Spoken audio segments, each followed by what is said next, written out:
there was confusion concerning the birth of Jesus being on the 25th of December. I'm sure, Tessa, we are all aware, we know that there is a Jewish calendar. There is a Jewish calendar which is a bit different from the calendar we use kuneva mwe vazhinji. Tikaenda kunyika inenge nyika ye Ethiopia vane calendar ravo zvekuti mukatresa nhau yenyika ye Ethiopia ine a great difference nedzimwe nyika dzese pamusoro pe calendar, pamusoro pe mazuva, pamusoro pe mwedzi, to an extent yekuti dzimwe nyika dzese dzinogona kupinda muna 2022, then Ethiopia yoramba iri muna 2020 or 2021. They are a little bit behind concerning their calendar. So there is a Jewish calendar. So munzvimbo yakaberekerwa Jesu mu Middle East vane a Jewish calendar yavanoshanda nayo. So concerning the date or concerning the day, it's not much of a problem according to the scriptures. What really matters is you believing that he came in flesh. He was born. He came in flesh. The word became flesh. Shinu chikava nyama, shino berekwa. Shinu chikava nyama. The word was with God. The word became flesh and it dwelt among us. So Jesu wakaberekwa. That's the truth yatinofana kuita embrace nekugamuchira. So nyaya iripo ndeyekuti when we celebrate Xmas takaisa pana Jesu, there is nothing wrong with that. The date can be wrong, the day can be wrong, but what is the truth there? He was born, he came in flesh, and he died for us, and on the third day he was resurrected. Right now he is sitting on the right hand of the Father. So what really matters, kutenda kuti Jesu wakaberekwa ne purpose yekuti aende pa cross to redeem humankind. So kana uchitenda kuti Jesu aivako akaenda pa mchinji kwa akakufira, hakuna anofa asina kunge aberekwa. Tingapotsa kuziva the actual date, but celebrating the birth of Christ is something good for the body of Christ to embrace. Confusion inozouya vanhu vachida kuproverana, this date is not correct, this date is not correct. My pet issues, that does not matter. Why? Because vese vari kuita a challenge concerning the date or the day at the birth of Jesus, they still believe that he came in flesh, he was born, he died, and on the third day he resurrected. So even in the Kavani confusion, I don't know, kuti resurrection, the third day that does not matter. What really matters most, he was resurrected. He is alive. So mu life kune mamwe ma pet issues are not regard back not to celebrate the birth of Jesus. Nekuda kuti ari kuti the date is not correct. Ukazvitarisa tine vakuru vedu, especially kuno ku Africa, vakakura kare, vakati vakuzotora zvitupa vanga vakanganwa mazuva avo ekuberekwa negore raakaberekwa.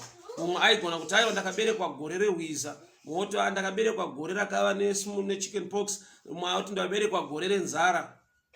So vari kupa zvitupa vaigona kungoti saka wakaberekwa gore rakati nekuti wataura zvakati zvakaitika mugore iroro. The day and the date, they will just put what they want or what they think. What really matters, kuberekwa kwemunhu. So in the body of Christ, kune ma pet issues asiri necessary angatodzivisa vanhu kutadza kucelebrate Xmas vachifunga kuberekwa kwaJesu, nekuti kuna akauya kwavari akavaudza kuti date racho harisi. Zvino kana date rekuberekwa kwaJesu risiriro 25 December, but is it worth kuti ndichiregera kucelebrate the birth of Messiah kana ndichitenda kuti he became flesh, wakaberekwa akava munhu pakati pevanhu? So kana ndichitenda mukufa kwake, ndinofanirwa kutenda mukuberekwa kwake. Date raari kurovererwa achifa to me does not matter. Date resurrection to me does not matter. What really matters most, I believe he died for me. I believe he resurrected. I believe he is alive. So ukaona munhu achibatwa nemapet issues iwayo achitadza kucelebrate the birth of Jesus, zvoreva kuti that's an attack iri demonic. Ari kubirwa something chiri worthy to celebrate. Messiah was born to redeem humankind. I'll read Luke chapter 11 verse 42. Luke chapter 11 verse 42. Woe to you, Pharisees, because you give God a tenth of your mint, rue, and all other garden herbs, but you neglect justice and the love of God.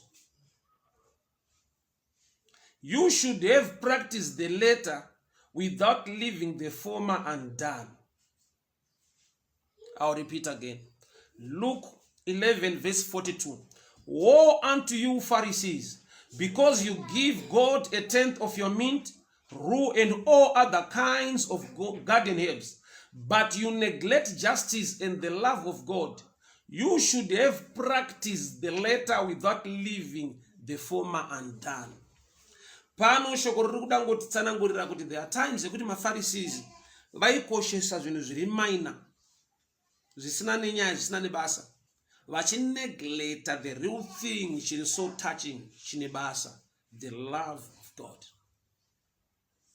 So munhu akatadza kucelebrate Xmas or Christmas achiti the date is wrong, I will not do that, he or she is under attack of not celebrating something shiri worthy in the body of Christ, the birth of Jesus. Nyangwe Maria achida kubereka Jesu muBethlehem reJudea, Bible rinoti wakashaiwa room, there was no room for them. Ndokubva vaenda kumenja, kuchidyiro chemombe. Hazvina kutadzisa kuberekwa kwaJesu, nyangwe akashaiwa room. Zvoreva kuti kushayikwa kweroom chaiva chinhu chiri minor, chinhu chiri worthy, chiri so important, anofanirwa kuberekwa kuti vanhu vaponeswe. So there are times ekuti people who major on the minor or neglect something that is major. What's real great or what's real big concerning Xmas? Acknowledging that my Messiah was born. Acknowledging that he came in flesh. He died for me. He resurrected on the third day. He is now seated on the right hand of the Father, interceding on my behalf. So dates, mazua, they don't matter. To me, and one zvine much value yekuti ungabva watoregedza kufara nekupembera kuti Kristu akaberekwa, Messiah wakaberekwa to redeem humankind. So I've seen some wachita no, madetsa achaya akarongwa neRoman calendar, isystem yevanhu haasiriwo, musi wakaberekwa chaiwo musi wakati, saka zvisi. The major thing, he was born to redeem humankind. So you can choose, all right, you can choose to celebrate the birth of Jesus any day, any time. That does not matter. What matters most, you are celebrating or you are acknowledging that Messiah was born. He came in flesh. He came in flesh. So acknowledging that, that's the most important thing. So subject andinayo concerning Christmas. Confusion iri muvanhu, ne attack yapinda muvanhu. Some they are not celebrating. Vachiti we don't connect this day to Jesus. But I've come to challenge somebody. You can connect any day to the birth of Jesus. Why? Because acknowledging that he was born, that's the major thing. Acknowledging that he came in flesh and died for us, that's the major thing. Date does not matter. day does not matter, but acknowledging that he came and he died for me.